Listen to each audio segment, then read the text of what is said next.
हमारे मुस्कानमा हमारे मुस्कानमा हमारे मुस्कानमा रे हमारे मुस्कानमा। आओ पार्टनर, अरे मुस्कानमा के चक्कर तोरो लागल बा का? कहे रे मुस्कानमा तो हमारे माल बिया। अच्छा तो मुस्कानमा का ट्रेलर ते बनाऊ और फिल्म के और बनावता। कहिए से रहता रे वो करे में बीजी, ओ करे में बीजी रे, ओ करे में बीजी। निजी हाउ तोरा ये समझते नहीं जी, समझते नहीं जी, समझते नहीं जी। चाहे वाला दिल के सवाल बिया रे, मुस्कानमा तो दूसरे के माल बिया रे, मुस्कानमा तो दूसरे के माल बिया रे, मुस्कानमा तो दूसरे के माल बिया रे। अरे ऐसा मत कहो भैया, फूकना होता बा। अरे अभी नहीं का, और आगे सुन तोर बीपी डाउन हो जाई। अरे काहे डिस्चार्ज कर दे बाका। घरवा से निकले ले जब उता झार के, जब उता झार के रे, जब उता झार के।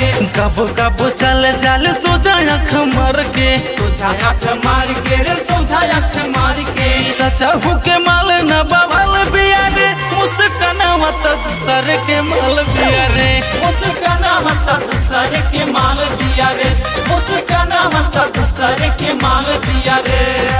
अरे हमारा तो पता ना रहे कहाँ आवती है कहाँ जाती है।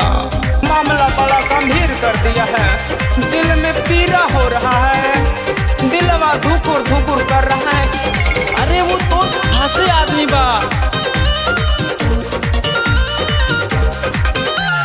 रोज रोज बात लाल जाता वो कर हुलिया, जाता वो कर हुलिया रे, जाता वो कर हुलिया। सब खेला जानतिया सखी वो कर झुलिया, साखी वो कर झुलिया रे, साखी वो कर झुलिया।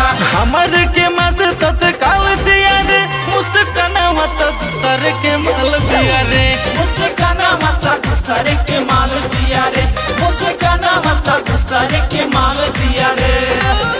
और हम उसके लिए स्टेट बैंक में खाता खुलवा दिए थे, 50,000 रुपये डाल दिए थे।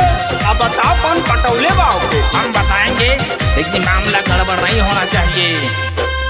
ओकरा चक्कर में ते हो जइबे बेवाड़ा, हो जइबे बेवाड़ा रे, हो जइबे बेवाड़ा। होके बर्बाद तब बेच बेच घेवाड़ा, बेच बेच घेवाड़ा रे, बेच बेच घेवाड़ा। जिंदगी में दिल तोरा झाल बिया रे, मुस्कानमा तो दूसरे के माल बिया रे, मुस्कानमा तो दूसरे के माल बिया रे, मुस्कानमा सवनवा के माल बिया रे। अरे वो तो तोहार फ्रेंड रहे, अब समझ में आइल। हर एक फ्रेंड कमीना होता है, हर एक फ्रेंड कमीना होता है। अरे वो तो पिछवाड़े में से चाकू भोंक दिया। हाँ।